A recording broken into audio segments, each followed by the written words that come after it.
Hey everybody, what's going on? Friskk here, and I'm going to talk to you about the latest killer in Dead by Daylight, the Blight, and of course, the newest survivor, Felix. Let's get started.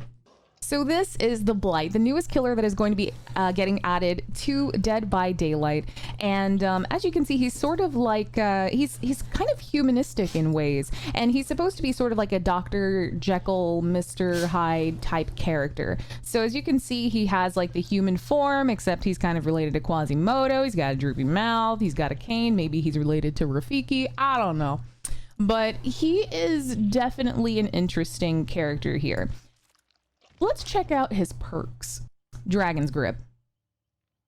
After kicking a generator for the next 30 seconds, the first survivor that interacts with it will scream, revealing their location for 4 seconds and becoming afflicted with the exposed status effect for 60 seconds. Dragon's Grip has a cooldown of 120 seconds.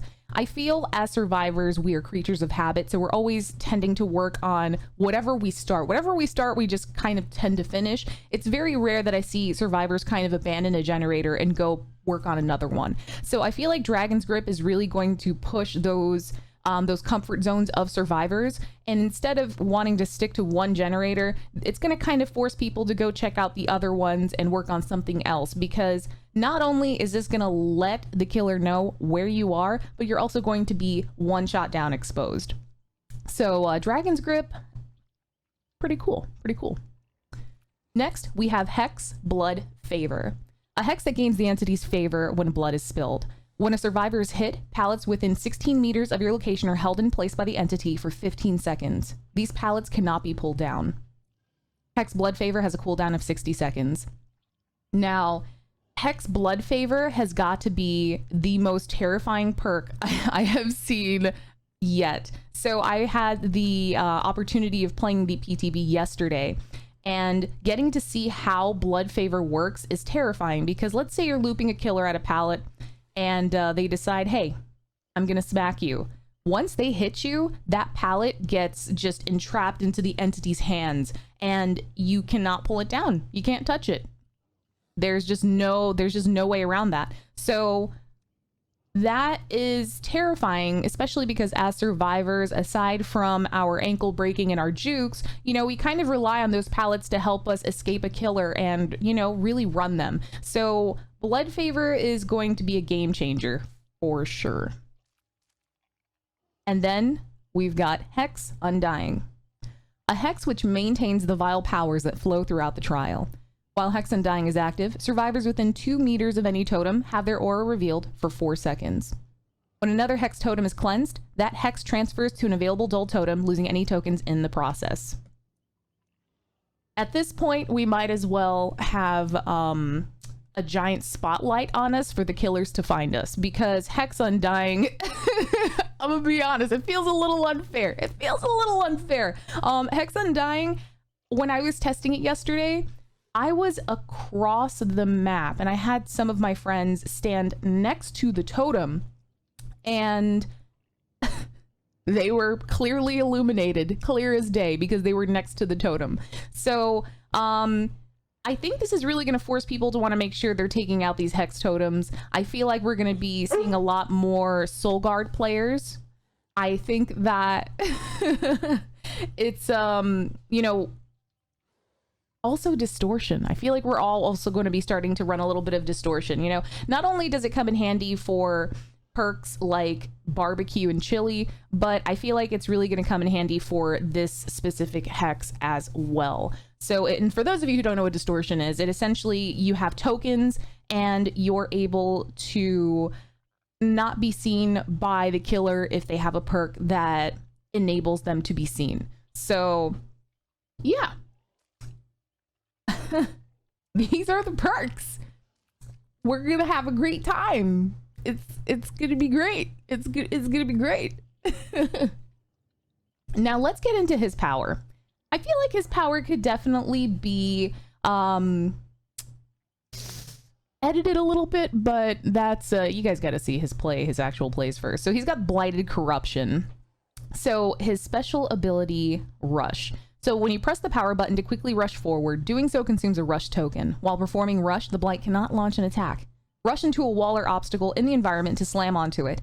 If the rush fails to connect with a wall or obstacle, or if the blight is out of rush tokens, he will enter a short fatigue state and begin recharging the tokens.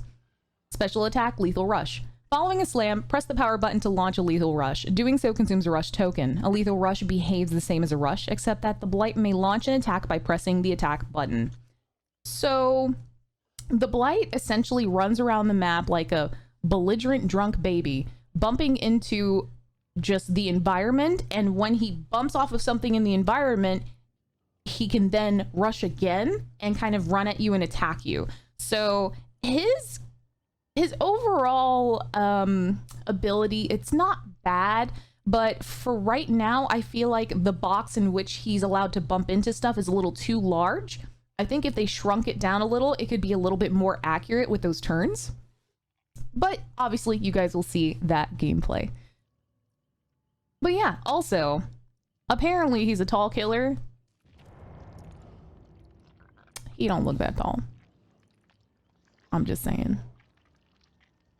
Next up, we have Felix Richter, our brand new survivor that is going to be showing up with the Blight. So Felix background overall, he's a German doctor. He's a German physician.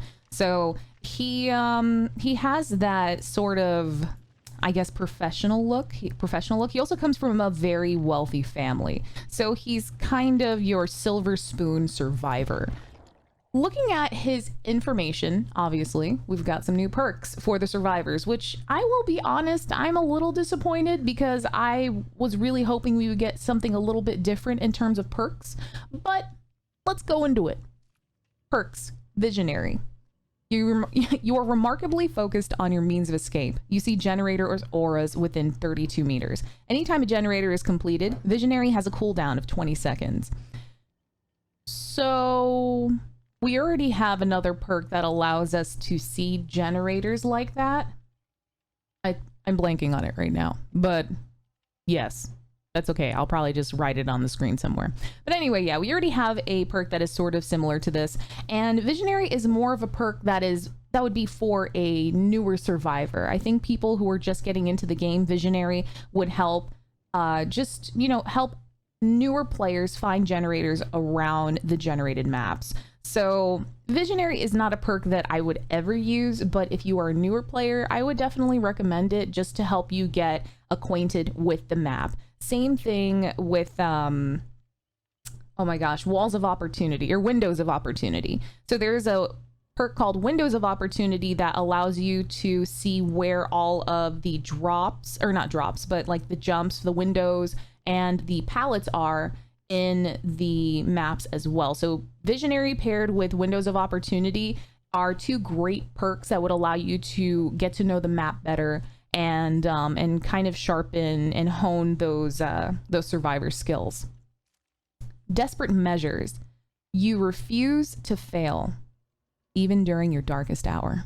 For each injured, hooked, or dying survivor, increase the speed of your healing and unhook actions by 10%.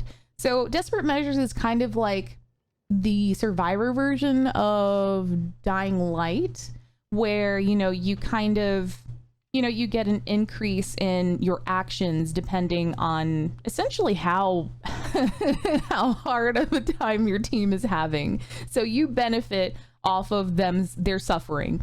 Desperate Measures, I haven't tested this out too much, but I'm interested to see how the action percentages are affected, especially with other perks that are very altruistic. So we're gonna see, we'll see how that goes. Last but not least, we have Built to Last. You know how to get the most out of your tools.